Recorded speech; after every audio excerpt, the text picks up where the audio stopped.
Hey guys, Aaron Cybertron Zeng here, and today I'm back with another episode of Road to Rank where I climb the online VGC 20 ladder and provide live commentary as I go. Today we are trying out the team that finished number 1 in the past rank season. As you guys may know, the ladder just reset, so we are starting back over, and this team was built by a Japanese player who was able to climb to number 1. So I'll link their Twitter in the description below. Thank you to them for sharing it, and overall it's not too crazy of a team, but you've got some cool stuff like Choice Band, Rhyperior, and Assault Vest Ferrothorn. So wanted to just play probably an episode or two with this, and yeah, I'm really excited to try to feature some new Gigantamax Pokemon, especially since we are now in Series 4. So without further ado, let's just jump into today's episode. Before we get started with today's video, this episode is sponsored by The Ridge. The Ridge creates really awesome lifestyle products ranging from phone cases to backpacks, and their most popular product is the Ridge Wallet, which you can see right here. This is a super minimalistic wallet. It's able to store up to 12 cards between these two metallic plates, and there's also a strap or band for cash here in the back. To use the wallet, it's super simple. You simply slide the cards out using this little indent here, pull out whatever you need, and simply slide them back in. Since getting the Ridge wallet, I've moved over completely from my old wallet, and I really can't go anywhere without this product anymore. If you don't believe me though, there are over 30,000 5-star reviews for the Ridge wallet, and there's also a lifetime warranty, free shipping, and free returns up to 45 days. So feel free to buy the product just to try it out. If you decide you don't like it, you can always get your money back as well. Right now, I am on the Ridge's website at ridge.com/VGC, and you can see their entire line of wallets. This one's my favorite one. It's the carbon fiber one, and I really love the material it's made out of, but there's a whole line of titanium wallets as well as aluminum wallets, as you can see, and it runs as cheap as $75. Comes in all kinds of different colors and designs as well, and it honestly makes the perfect gift. There are also a lot of other awesome Ridge products. I personally currently have one of their phone cases, which is really nice and made out of leather. And they also have a great line of backpacks. Personally, I really like their weatherproof bags and their duffel bag as well. So, thank you so much to Ridge for sponsoring this video. Guys, if you're interested in their products, you can go to ridge.com/VGC. Check them out. You can also use promo code VGC for 10% off your next order. If you have any questions about these products, feel free to reach out to me on Twitter as well. I really, really believe in the Ridge, and I've been using their products nonstop. So, thank you to them for sponsoring this video. That's gonna be it, guys, and yeah, let's get started with this episode. Alright, we're gonna look for our first opponent of the day. As always, if you guys enjoy Road to Rank, please show your support by leaving a like in the video, and thank you once again to everyone for being supportive and allowing me to have sponsorships on this channel, and thank you to Ridge once again for sponsoring this video.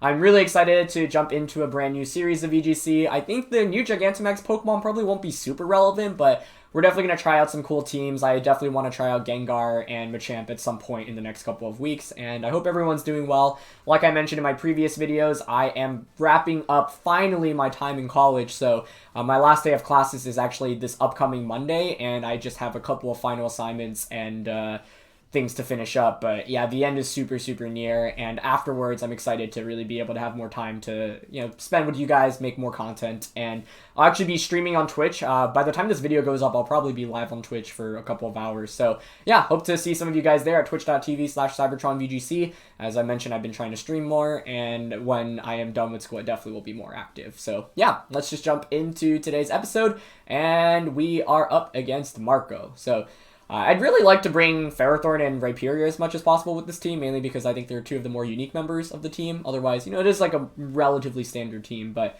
Marco's got a pretty scary looking team here. He's got a Corviknight, which I think can be a pretty tough Pokemon often to deal with, but this is where Rotom can come in huge, as we can just nasty plot. There's no Dark Pulse on this, so you have to be careful because I will get walled completely by the Gastrodon.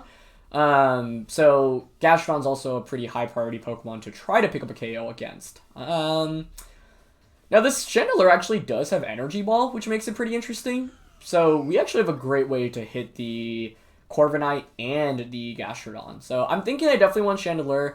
I think I have to be careful about the Snarl Arcanine. Arcanine in general is probably one of the Pokemon I'm a little bit more afraid of. And I think the Dragapult here is pretty interesting because I, do have a lot of offense with... Now, there's no max Airstream, so I can't boost my speeds, but I can just do a lot of damage. So, let's see. I think AV Ferrothorn is not that great here, actually, given how many physical attackers my opponent has. So, I'm thinking I want Rotom, I want the Chandelure. Togekiss does not look terrible. Rhyperior is actually pretty compelling here as well. Question is who I Dynamax, honestly. Okay, I'm gonna go Dragapult Rotom, I think, with Chandelure in the back, and I'm thinking, honestly, ban Rhyperior here is the last one. Mainly because it really just packs such a punch that, and most people don't expect Choice Band. They obviously often expect the weakness policy, so they play around the weakness policy instead. Part of the reason why I went with Dragapult in this game was because it's faster than my opponent's entire team, and they don't have great natural speed control, so being able to go first consistently is pretty good. Now, we'll probably want to Dynamax the Dragapult, but it's very dependent on what my opponent leads with. It's going to be the Corviknight and the Tyranitar. Okay. So, Corviknight, Tyranitar, like, surely there's a Gastrodon in the back, because otherwise my opponent is just so weak to Rotom. So, what I'm actually thinking about doing is Dynamaxing Dragapult turn 1, and going for a nasty plot with Rotom. Yeah, the reason behind that is I kind of want to bait the... I want to bait the Gastrodon into coming in, and honestly, if I had to make a read, I really think you swap the Corviknight out right now for Gastrodon. So, I could go for like a relatively hard read of going for a Max Wormwind onto Corviknight and nasty plotting, and I honestly think it's not a terrible play to go for. I'd be really shocked if Gastrodon doesn't switch in here, because both Corviknight and Tyranitar are just so weak to it right now. So I'm thinking about what else I could have maybe led with in this game. I definitely had options. Togekiss kind of scared me, mainly because of the Tyranitar, even if I Dynamax, and Corviknight does switch out, so let's see if Gastrodon's coming in. Perfect, yeah. So this is great for two reasons. We get the attack drop on a Tyranitar, and we get the nasty plot off, and if I KO the Gastrodon, we just win the game with Rotom outright. So, I mean, that was like kind of a risky read to make, but I felt relatively safe making it, because Gastrodon staying in is just so risky there. It doesn't do anything against Rotom and the Dragapult. One thing that could have been scary is if I guess it like Dynamaxed and guarded, I guess. Even if it did that, I would just be able to like max or Thunderbolt it the following turn. So no Dynamax here from the Tyranitar, which means we'll also be taking less damage from it, which is great. And that is a bulky Gastrodon. It takes less than 50% from Wormwind. Of course, we don't have the Life Orb, but I'm honestly still kind of underwhelmed by that damage output.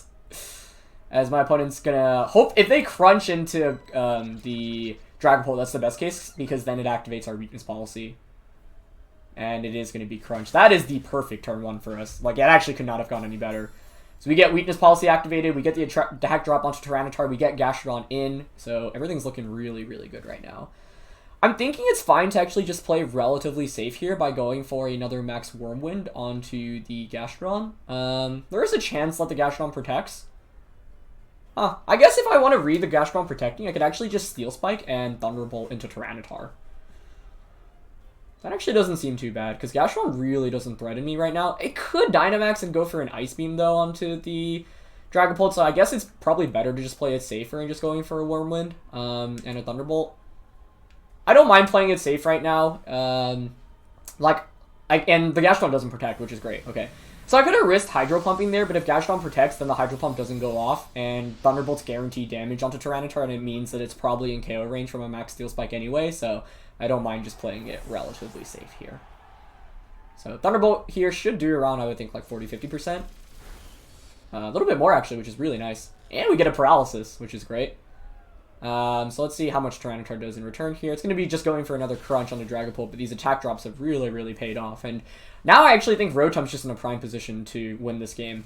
Well, one of the good things, too, is that we've already whittled away so much at Tyranitar, and Tyranitar is often a Pokemon that probably wants to Dynamax on that team. Corviknight is now in a really tricky spot because Rotom with Life Orb will just be able to get a one-hit KO. Even if Corviknight Dynamaxes, it's really not able to do very much at all. So that's pretty much exactly why I went with this lead, and that turn 1 read really helped pay off. Us having weakness policy actually ended up working out better for us because we were able to still 2-hit KO the Gastrodon anyway, and we're basically taking less damage because there's no Life Orb recoil, and after Dynamax, this Dragapult's still really going to pack a punch. So yeah, this game pretty much is playing out exactly how I've wanted it to. Clefairy's going to come out, but it's not really going to be able to do too much for my opponent, I think, because I've got Max Steel Spike as well. And now the question is really, who do you Dynamax? With Chandelure in the back, I have a pretty good matchup against Corviknight, so my goal is to really just KO the Tyranitar. Clefairy does scare me a little bit here, so I think I'm going to go for a Max Steel Spike onto the Clefairy spot. Thunderbolt probably still KOs Tyranitar in that range, so I'm thinking of just Thunderbolting Tyranitar. That covers for Clefairy going for a potential Protect. Now the big question is, who do you Dynamax with my opponent? It's never going to be Clefairy. So if you Dynamax Tyranitar, it's super awkward because that Tyranitar is already at -2 attack, as Clefairy opts to just go for a Follow Me. Max Steel Spike honestly might just one-shot this thing at +2 attack, so let's see. So Dragapult gets the Max Steel Spike off.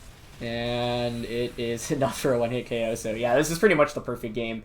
And a lot of it came from just the turn 1 read. This is part of the reason why Nasty Plot Rotom just exerts so much pressure. And this Rotom is a little bit less bulky. A lot of Nasty Plot Toms will go with Citrus Berry and say max HP, max special attack investment, and maybe you take a little bit out for speed. But in this game, I mean, this shows why Dragapult is just such a good Pokemon. And we went with 2 pretty common Pokemon here, but I think the weakness policy actually really paid off dividends in this game. And once again, the turn 1 really set the pace for it. But I really didn't feel like my opponent had a great matchup against both Dragapult and Rotom. They would have needed to play well with Clefairy, but because of Nasty Plot, Rotom is exerting so much pressure, but Dragapult's doing all the damage as well. So yeah, something like Clefairy, Dragapult could have maybe exerted a little bit more pressure. And with Chandelure and Rhyperior in the back, I felt pretty confident. But as soon as we were able to knock out Gastrodon, I felt like our chances of winning were very high. So Corviknight's going to max now, but we have +2 Dragapult and +2 Rotom. So things are looking pretty good. So I'm just going to go for Phantom Force and a Thunderbolt. No reason to go for anything else. Although I actually misspoke, this Rotom actually has a fair amount of HP investment. I think 157 HP is the max amount of HP it can have. So this one has a little bit less than that. So it's a little bit more offensive, where it's not like max special attack, max speed, but also a little bit more offensive with the Life Orb. And I actually like that a lot, because if you have no bulk Rotom, it just takes so much damage. Like, because I think without any HP investment, you have like 126 of an HP stat, and it just gets KO'd by everything. Is this actually G-Max Corviknight coming out? That's pretty interesting. I wonder if a +2 Life Orb Thunderbolt from Rotom just KOs it. I want to say like Corviknight maybe survives with like 5 to 10%, but let's see. Either way, Phantom Force will finish it off the next turn anyway. But yeah. This is why Rotom is so dang good. Thunderbolt comes out, and yeah, actually, it hangs around exactly in the range that I thought so. So glad my intuition there was correct, as Steel Spike actually goes on the Dragapult as well. So yeah, this game pretty much couldn't have played out any more perfectly, I should say, as it's leftovers Corviknight as well. So I think approaching this game was mainly looking at it saying, hey, like, one of the reasons why Dragapult's so good is because there's nothing that outspeeds it other than, you know, Choice Scarf Pokemon or like Tailwind support. And if you're using Tailwind support, it means normally what's Tailwinding isn't really putting on that much offensive pressure. Although I guess Whimsicott actually obviously does a fair amount against Dragapult, but Dragapult just exerts so much early game pressure. And this is an interesting Dragapult set, because there's no max Airstream, which you commonly see. Instead, it has max Steel Spike for those defensive boosts. And there also actually isn't really a great way to self-activate your weakness policy. So the Dragapult's more dependent on your opponent just hitting you for super effective damage. A lot of weakness policy Dragapults are often paired with teams that have Shadow Sneak on something like Mimikyu or Aegislash or Dusclops even. Or, for example, like... yeah, I mean, there's so many ways you could activate your own weakness policy, basically. But yeah, the fact that this team doesn't have it is interesting. But as you saw there, we were able to still get a lot out of our weakness policy. I think Tyranitar maxing could have been a little bit scarier just because it does a little bit more damage. But overall, yeah, that game couldn't have played out any better for us, honestly.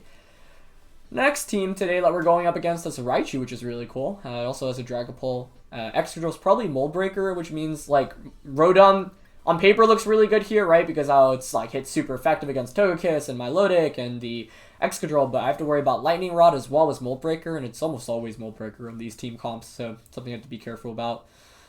AV Ferrothorn looks really interesting here, actually. This is something that was like a little bit popular earlier on. As you'll notice, there's actually no Max Knuckle, which means no Body Press, which I actually think is pretty interesting. I feel like Body Press is a pretty strong option because you can boost your defenses through Steel Spikes, but instead this is Power Whip and Seed Bomb. As well as Knockoff, so rather offensive. Ferrothorn is pretty good here, but it has to worry about potential Fire-type attacks from Togekiss and Dragapult, and Conkeldurr obviously still packs a punch against it, so I'm not sure I want to Dynamax it. Question is, who do I want to Dynamax here? I'm not sure I have a great answer. Like, Rotom you would think, but that gets kind of dunked on by the Excadrill. It might be Dragapult solely just because it's fast, which I'm not the biggest fan of, honestly.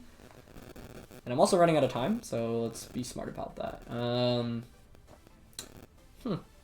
I really don't know for this one, honestly. I kind of like Togekiss Rotom with Ferrothorn in the back. Chandelure Sash, so why not? The problem with the mode that I'm going right now is that it's relatively slow. But the reason I don't like Dragapult that much in this game is because my opponent is Milotic, so if you ever have a Milotic, you can just switch it in against Dragapult, and I'll boost the Milotic through competitive boosts. I guess because I have Ferrothorn, I don't need to be as afraid of the Milotic, but I don't know, I'm still kind of wary of it. And my opponent does lead Milo Togekiss, yeah, okay. So we are going to end up going with Rotom and Togekiss, and this is actually really good on paper for us, I think, because, like, Rotom is exerting so much pressure immediately. I actually might Dynamax the Togekiss here, and the reason being is because by Dynamaxing and Airstreaming, I'll just be able to outspeed my opponent afterwards. Yeah. So I think here you'd be inclined to switch Togekiss. I mean, there's... Like, I gotta worry about Raichu and Excadrill in the back, so the safer play is to either Nasty Plot or go for a Hydro Pump right away. Part of me wants to honestly just Airstream the Togekiss and Hydro Pump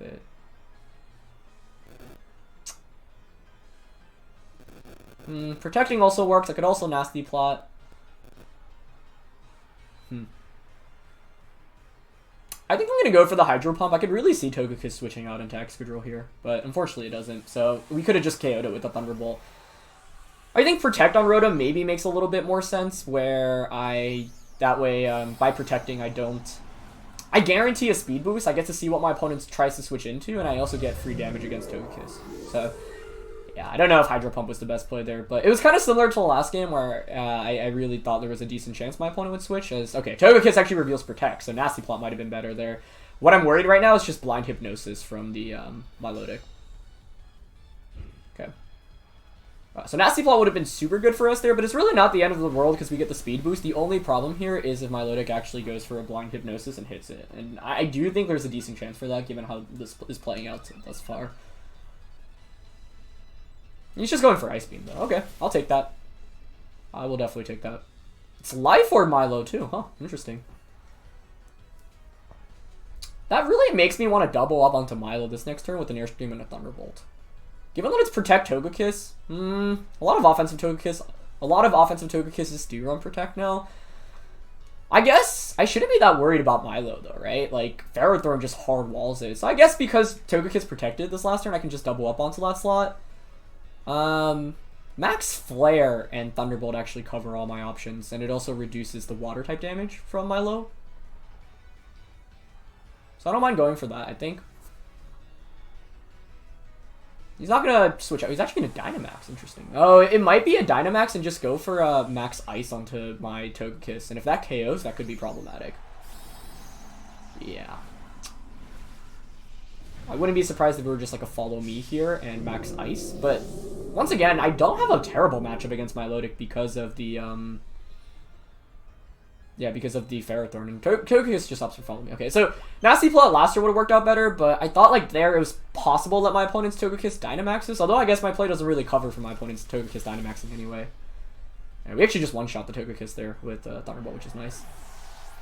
So obviously Flare not the best attack here, but it covered for the Excadrill switch in, and I do think it's important to cover for that option, mainly because Excadrill does give me a fair amount of trouble. So right now we've set up the Sun, my opponent has an extra turn of Dynamax, and it's probably going to be a Max Ice and a Togekiss, so the question is whether it's enough to one-shot us. If so, that could be pretty bad. Let's see. I feel like we survived with a bit of HP. Oh, we take that with no problem. Let's go, Togekiss. I think my opponent's lead was led very specifically to counter Dragapult, which is exactly why I didn't want to go with Dragapult in this game. So, yeah, this is a pretty good spot for us.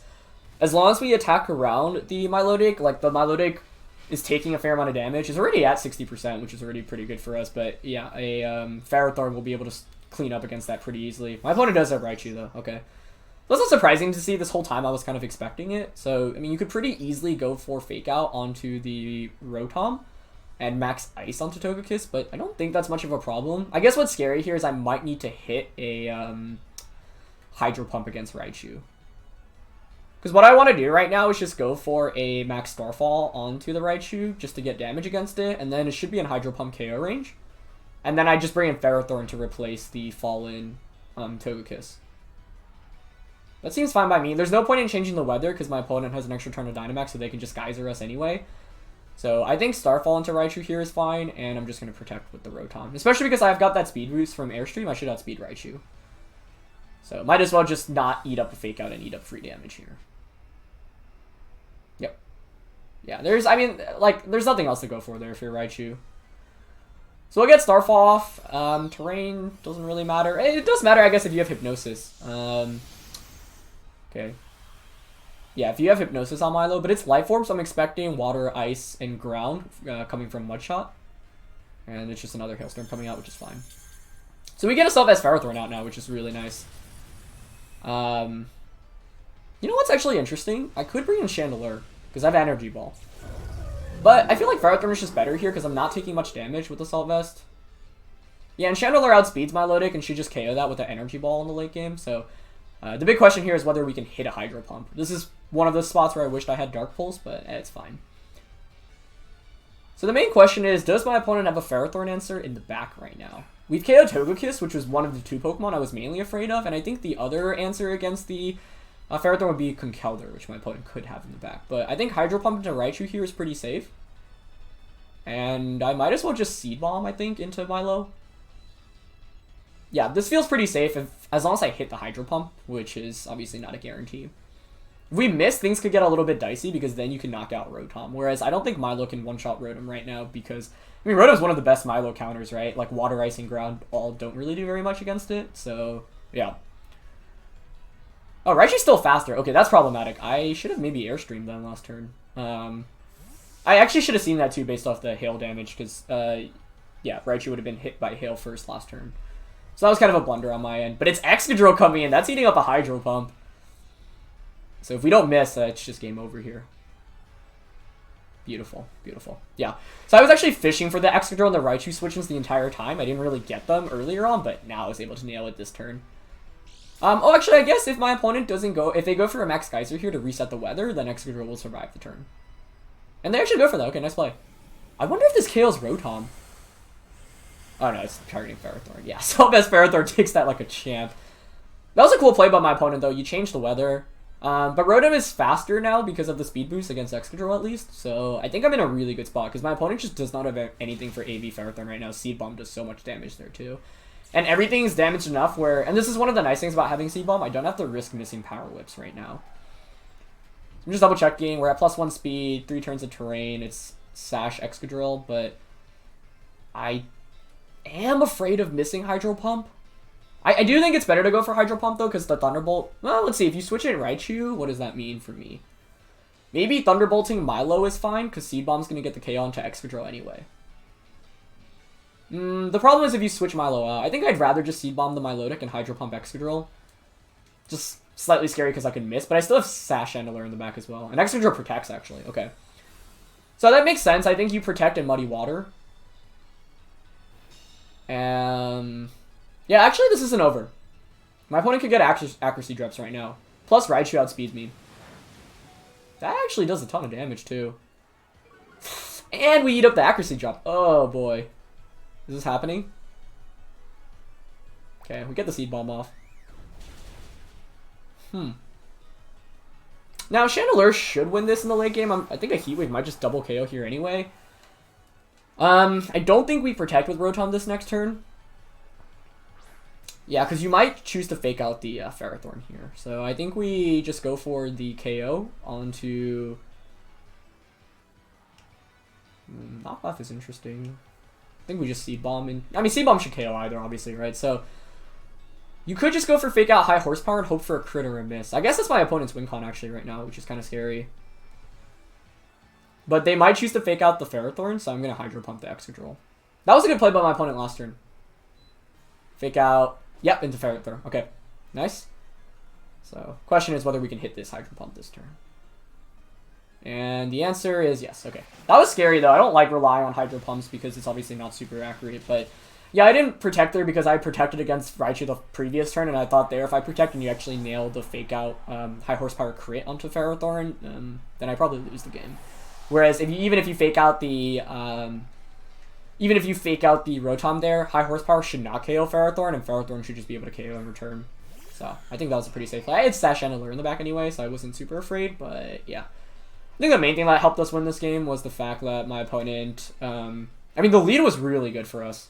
Rotom actually worked out perfectly for us. Brutal Swing comes out, though. That's cool.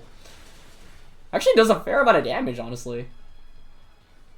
As Raichu almost KOs itself from Iron Barbs. But Shadow Ball here will finish it off, yeah.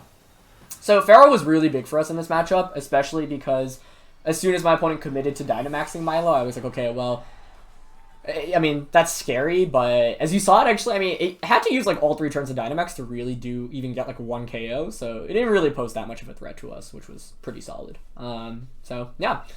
I think knowing when to bring Dragapult and when not to bring Dragapult is, like, really important when you're playing with Dragapult teams, because, like, I was kind of tempted to in that matchup, because I was like, okay, well, you know, it does pretty good damage. I've got Steel Spike as well, but Milo was the one thing that really dissuaded me from bringing it, and my opponent prioritized Milo pretty heavily, so ended up working out for us.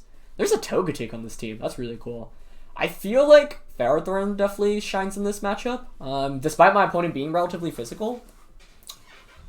Like, yeah, Pharaoh, we could even max Pharaoh in this game. I wish I had Knuckle on this right now, but that's fine. But we don't. We have to be very careful about bringing Duraludon, because if my opponent just leads Whimsicott Duraludon, which I think is actually a very likely combination, I kind of get dunked on. I really do get dunked on, don't I? Huh. I mean, how does my opponent beat Ferrothorn, honestly? Part of me is thinking of just leading it and Dynamaxing it immediately. The thing is, I have to beat Duraludon under Tailwind. So I actually think Chandelure works as a counter because you have to exert... actually, no, Duraludon just outspeeds it. It should, right? So you could just Moonblast and Max Darkness it, which I'm not the biggest fan of. I actually feel like this team is super Duraludon weak now that I look at it. I kind of want to try out Ferrothorn and Rhyperior. Like, it seems odd, but it might work. And I want Chandelure in the back, I think, makes a lot of sense. I don't like Dragapult in this one with Duraludon, Whimsicott, and the Togetic, so I don't think I bring that. I guess Rotom makes some sense for the Rhyperior and the Togetic, but this matchup is honestly not that great, I think. It's funny because, like, Whimsicott Duraludon's kind of fallen out of usage. It's not as popular as it obviously was in the beginning of the season, but I actually think it's still really good, especially because Dragapult is still such a high priority pick on so many different teams and is one of the most common Pokemon, as well as Togekiss pretty much being the de facto most common Pokemon, and Duraludon has a pretty good matchup against both of those. Okay, my opponent went with wow. This is not what I expected at all. Okay, the one thing I'm worried about is Fire Punch Rhyperior. I feel like I kind of need a scout for it.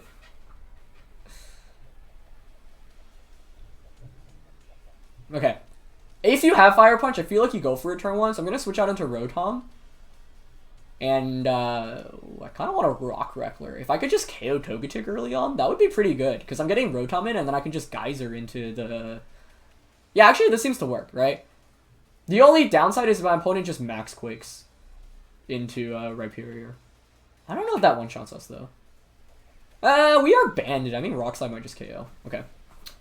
Yeah, I don't want to Rock. I could also miss. Rock Slide could miss, too. I gotta say, that was not the lead I was expecting at all. I was fully expecting Whimsicott Duraludon. Okay, they're going to Dynamax, which is fine. If we see a Max Flare, it's a really good start. I totally forgot that Rhyperior could have a Fire-type attack, so... I need a Scout for that turn 1, and I don't have a super safe play because I don't have Protect on either Pokemon. I guess I could have double switched, but I don't mind if Rhyperior goes down here. It's not the end of the world. And we're faster with Rhyperior. Oh, that's beautiful. We don't KO Togetic, though. Okay. What's it going for? Yawn? Onto Rhyperior. Okay, I'll take that. That's fine.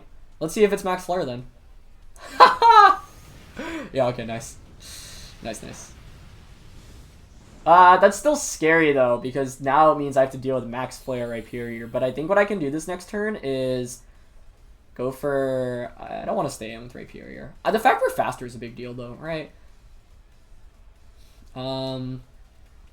Yeah, I actually think it's pretty safe to Dynamax. Go for a Max Geyser. I mean, that should KO even in Sun. We're Life Orb. There's no way it doesn't. Yeah, I want to Max Geyser and then switch out into... I think Chandelure, actually. Although, you probably Rock Fall into Rotom, so then it does break my Focus Sash.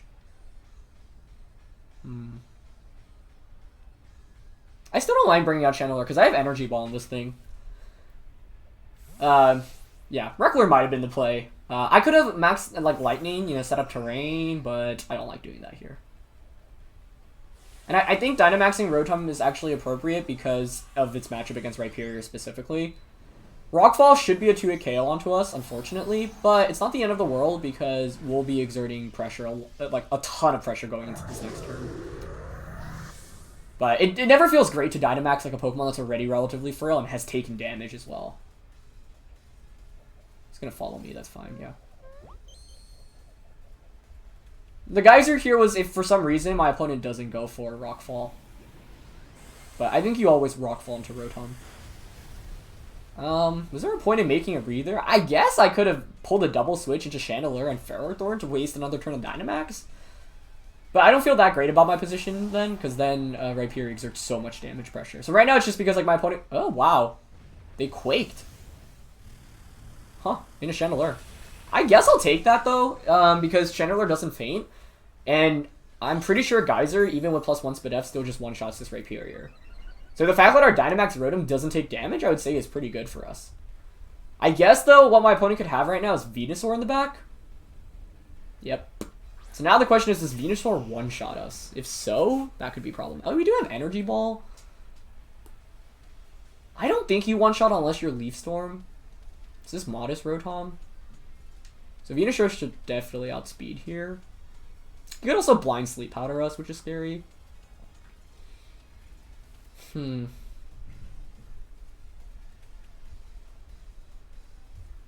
I'm leaning towards Max Guarding, honestly, because then Rhyperior's Dynamax ends. I waste a turn of my Dynamax doing that too, though. Okay, I think I'm just going to Max Geyser into Rhyperior and go for a Shadow Ball onto Venusaur. I should have maybe played better around the Venusaur possibility. Okay, Rhyperior Max Guards, which is smart. Max Guard would have worked out great for us. We're faster with Chandelure, though. Oh, that's great, actually. Because if your Venusaur doesn't knock out Rotom, we just KO Venusaur next turn. And he's Energy Ball, not Leaf Storm. Nice. Okay, perfect. I think that's game, then. Yeah. Because you can't play... Like, we've pinned our opponent where we can just Geyser, Rhyperior, Shadow Ball, Venusaur. My one fear was Leaf Storm, and I also was afraid of it being faster than the Chandelure. But I think actually... Wait, is this Max Speed Chandelure? It's not. Huh. I didn't expect Venusaur to be so slow, actually. Yeah, my opponent doesn't have a switch in into Geyser other than Whimsicott. But that's going to take a ton. Like, that probably brings it almost down to its sash anyway. So I think we just go for the Geyser here in the Shadow Ball. I think my opponent probably tries to get a double protect and then... Yeah, I think like Blind Sleep Powder might have worked out better there for my opponent. But because Chandelure outspeeds Venusaur, this ends up being a lot easier. What I was afraid was that the Venusaur would outspeed us.